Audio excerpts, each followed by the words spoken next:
Halakha Dalet, aujourd'hui, bonjour à tous ceux qui nous écoutent, ceux qui nous voient, ceux qui partagent nos halakhot. Je vous rappelle juste, pour ceux qui ont pris les vidéos en cours, nous sommes à la 4e halakha relative à la Teshuvah, tirée de Sefer Mishneh Torah, de Rambam, dans Ilchot Hamadda, c'est-à-dire les lois de l'amour, les lois de la connaissance. Parce que l'amour sans la connaissance et la connaissance sans l'amour, il n'y a pas de naissance. On ne peut pas se renouveler. On ne peut pas obtenir une nouvelle vie, une nouvelle histoire dans notre vie, dans le présent et dans le passé. Nous resterons toujours avec le petit rétroviseur qui regarde toujours derrière. Il nous faut regarder par le pare-brise. Tu regardes par le pare-brise, tu regardes large, d'accord? Mais si tu brises les parts que Hachem t'a donné, alors c'est un pare-brise. Rabotai, halakha dalet. Afalpi she'ateshuva mechaperet alakol. Alors, Rambam nous a donné l'eau à la bouche, comme on dit, le goût exquis à la bouche, que la teshuva c'est quelque chose de facile, mais attention, la teshuva ne peut pas aller contre les conditions de la Torah, c'est sûr et certain. La teshuva, elle te permet de ne pas apporter un korban, certes, de ne pas payer un sacrifice, certes, mais la teshuva, elle est reliée avec des moments, des temps très importants de la vie. Elle est reliée aussi avec les vicissitudes de la vie. Et j'explique. Rambam dit comme ça. Bien que la teshuva pardonne sur toutes les fautes comme j'ai précité. Et le jour de Kippour, en lui-même, il pardonne avec la teshuva. Yesh averot, il existe des péchés, malheureusement, shehen mitraprin beshatan, qui sont pardonnés immédiatement après la teshuva. Yesh averot shehen mitraprin ella le'achar zman. Il est des fautes qui sont pardonnées seulement après le temps. On va expliquer dans ce temps qu'est-ce qui doit arriver et quel est le temps. Je cite. Avar Adam al mitzvat aseh she'en bah karet ve'asa teshuva. Une personne, par exemple, il a transgressé une loi positive donc qui n'est pas reliée avec la punition de retranchement. Je cite un exemple. Quelqu'un, il doit mettre les téphilines. Un homme, il doit porter les téphilines tous les jours. Les attacher en lui, se rappeler que l'Éternel l'a fait sortir d'Égypte. C'est ce qui est marqué dans les parchemins, les 4 parchemins dans les téphilines. Il n'y a pas marqué grand-chose. Il y a marqué juste le souvenir que tu dois te rappeler que l'Éternel, avec la main forte, il t'a sorti d'une geôle intellectuelle et physique que tu ne pouvais pas, toi seul. Ni aucun pays n'est venu te sortir de là. Seulement un cas de jour. Car avec la main forte, Dieu t'a fait sortir. Il a dû employer la main forte. C'est pas évident. Merci Hachem. Je porte les téphilines, c'est les mêmes de la tête. Je dis, je confie mon esprit à toi, Hachem. Merci. Je confie mes œuvres, mes pulsions qui sont devant le cœur, à toi, Hachem. Au lieu d'être à la geôle intellectuelle égyptienne, dans la détresse, dans la dépression, dans l'amertume, dans les mauvais décrets qui se sont passés là-bas, comme nous le rappelons dans la Haggadah de Pessah. Maintenant, moi, je suis dans une geôle intellectuelle, la tienne. Je suis avec toi, Kadosh. Je m'attache. Je m'attache à toi. Cette mitzvah elle est tellement importante que peut-être quelqu'un n'a pas fait bar mitzvah, qu'il n'a jamais mis les téphilines. Si vous connaissez, dites-lui, partagez avec lui cette vidéo, cette petite vidéo de halakha dalet. Quelqu'un, il a transgressé toute sa vie, il n'a pas mis les téphilines. Mais les téphilines ne sont pas passibles de retranchement. C'est une mitzvah assez, loi positive. Toutes les lois positives de la Torah n'ont aucune relation avec la punition de karet ou mitat beddin, c'est-à-dire la mort par un tribunal terrestre ou par le ciel, rien. Alors à quel moment on punit cet homme-là? La Gemara dit be'idan ritha. En araméen, be'idan ça veut dire au moment ritha de colère, lorsque l'Éternel il est en colère par un événement qui s'est passé dans le monde à cause des péchés que tel ou tel pays fait, ou telle ville fait, ou telle personne fait dans une ville, l'Éternel se met en colère. Et dans cette colère, il va envoyer le malach, il envoie l'ange, et en même temps, celui qui n'a pas mis les téphilines, indirectement, il est puni. Voilà ce que dit le Talmud. Cette personne-là, qui n'a pas mis les téphilines, alors, il fait teshuva. Il est marqué, s'il fait teshuva, enozaz misham ad shemohalim lo. Immédiatement qu'il a accepté sur lui de porter les téphilines, de mettre tous les jours cette mitzvah positive et de lire le schéma, en tant que juif, d'accepter sur lui le joug céleste, schéma Israël, c'est-à-dire comprend Israël et accepte Adonai Eloheinu, l'éternel Yud Kei Vav Kei, qui est la qualité de la bienveillance, de la charité, de la clémence, de la bonté, du Hesed. Eloheinu, c'est lui le Dieu de la justice. Hashem ou Ha-Elohim. Hashem, Hesed, sache que le même Hesed, c'est lui la justice. C'est le même. Tu acceptes sur toi qu'il est un, que ton service divin, il est pour lui. C'est pourquoi tu attaches avec les téphilines les pulsions du cœur pour ne pas les dévier à d'autres doctrines, à d'autres amours. Seulement, à Kadosh Baruch Hu par le cerveau, tu unifies Hachem. Tu acceptes sur toi de mettre les téphilines et tu as honte de ce que tu as fait avant et tu regrettes que tu n'as pas mis les téphilines avant. De suite, il y a un Rambam. Dans le ciel, on a effacé tous les avérotes que tu as fait avant. C'est très intéressant ça. Et c'est pour ce verset, c'est pour cette halakha, cette loi, il est dit Shuvu banim shuvavim erpa meshuvoter. Shuvu banim shuvavim. Revenez, enfants rebelles. De quoi s'agit-il? Enfants rebelles, ça n'est pas ceux qui ont fait des catastrophes par les lois négatives. Non. Ceux qui n'ont pas mis les téphilines, ceux qui n'ont pas pratiqué la loi positive. C'est tout. Ils s'appellent des enfants rebelles. Pourquoi ils s'appellent des enfants rebelles? Parce que je viens d'expliquer que c'est tellement beau de se rappeler qu'Akadosh Baruch Hu a fait des miracles de se sortir d'Égypte. Il l'a marqué dans les téphilines. C'est ça qui est marqué ici. Vous ouvrez le parchemin, il y a quatre parachiotes, 4 parchemins. Dans la première, il est marqué que l'Éternel a demandé au peuple d'Israël de lui consacrer le premier-né, si vous avez un, à 30 jours après la naissance, après la Brit Mila, 8 jours, après 30 jours effectifs, 31 quoi, tu dois offrir au Kohen, c'est à lui, il lui appartient, tu dois lui donner les 5 pièces en argent pour reprendre ton fils, le racheter. Pourquoi ça? Parce que tu étais en Égypte, l'Égypte était la Bechora, c'est-à-dire le premier-né de toutes les doctrines, de toutes les civilisations.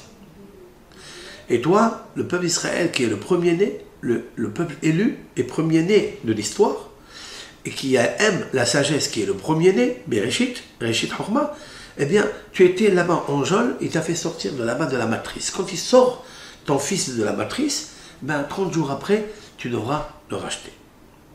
Ça, c'est important. Alors, quand tu sais ça, que c'est marqué dans la téphilin, alors, pourquoi tu te rebelles, tu mets pas les téphilin? Pourquoi? Donc tu es un rebelle. On te dit, c'est pas grave. Si tu reviens à moi, je te guéris. C'est-à-dire, pas mes chevaux de suite.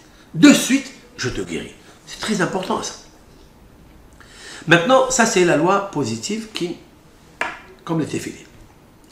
Maintenant, avar al mitzvot lo ta'aseh she'en ba karet, velo mitat beddin.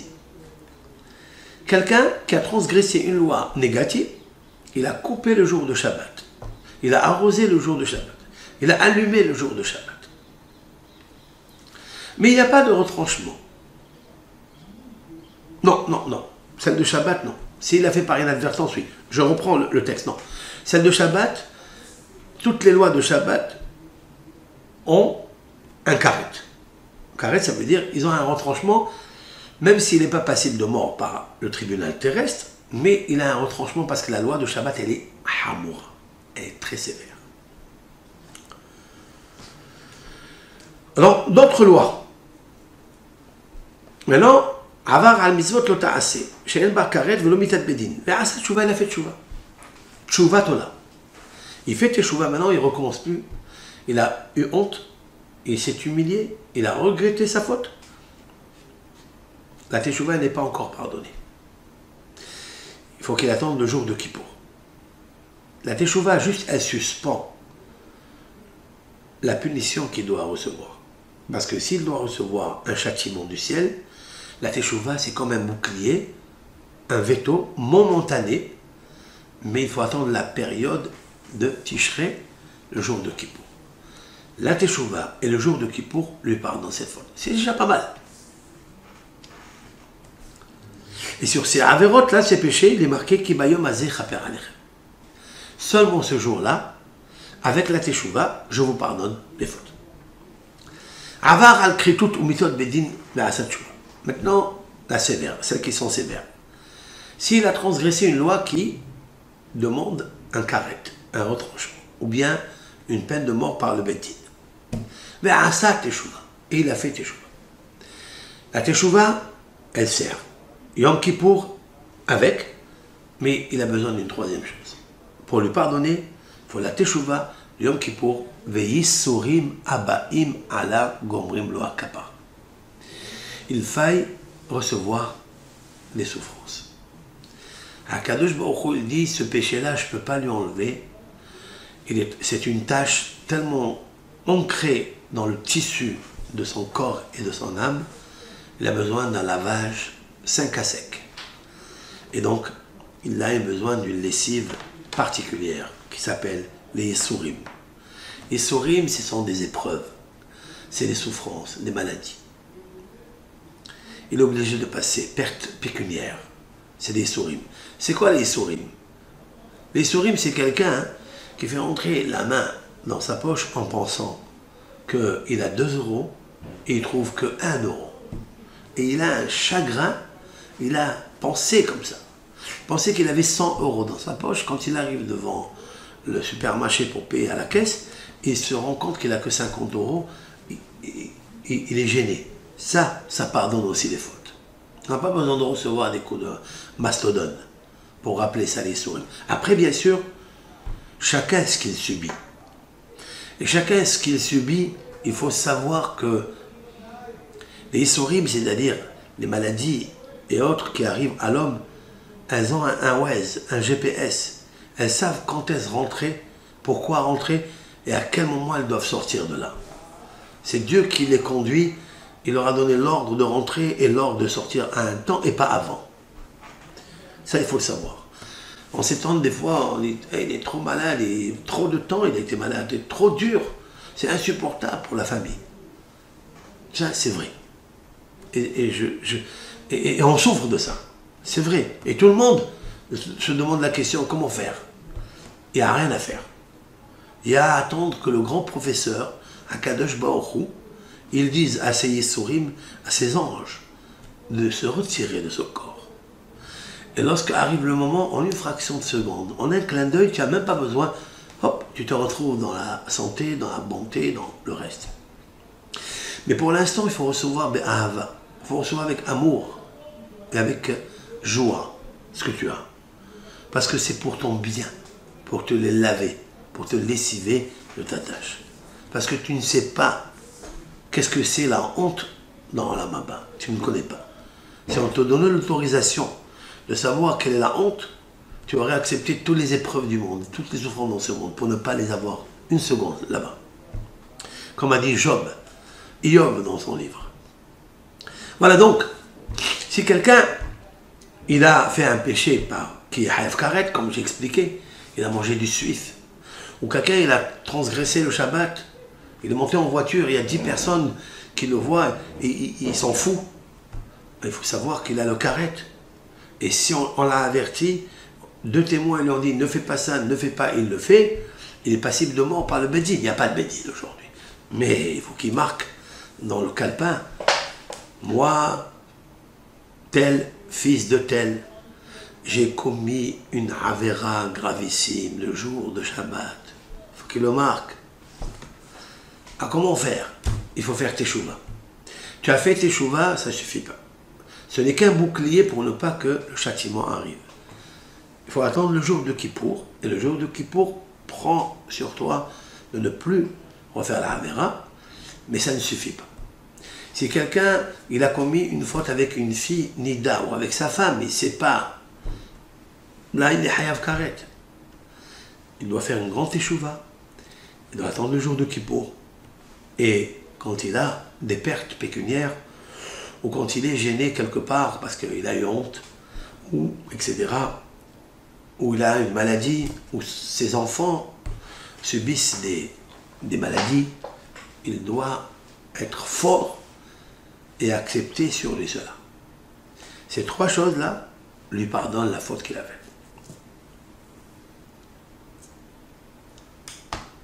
Je continue.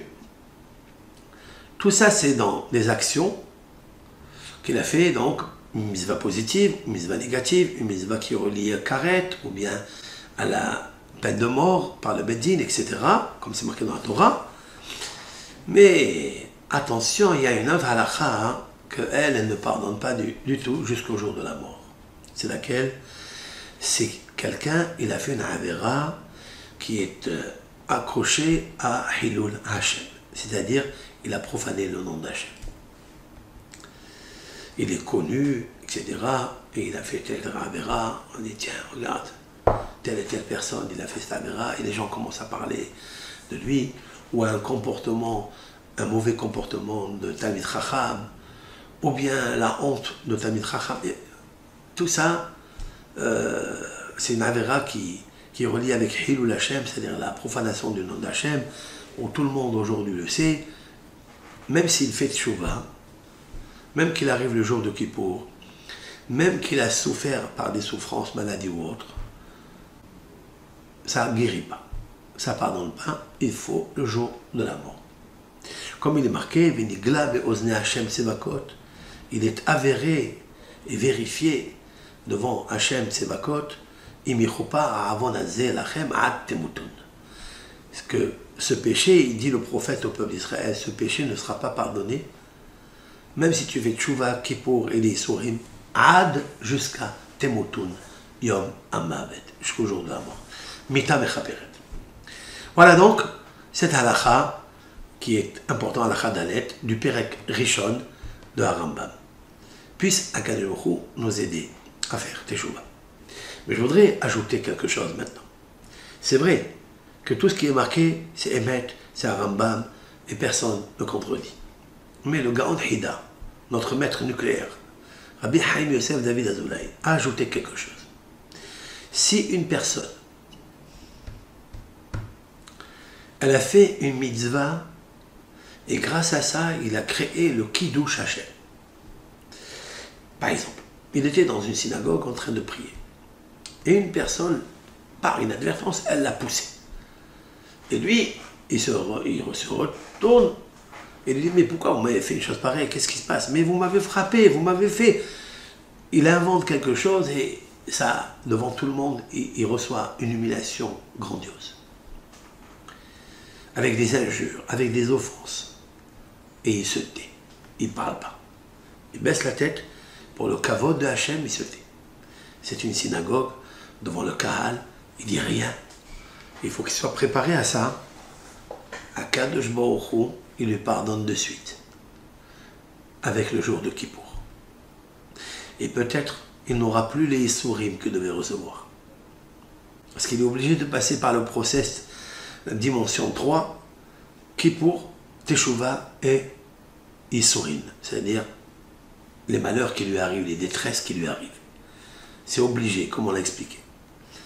Mais le fait de se taire et de ne rien dire, alors que tu es dans la colère et que tu n'as rien fait, et tu te tais pour le kavod de Hachem, tu as fait Kiddush Hachem.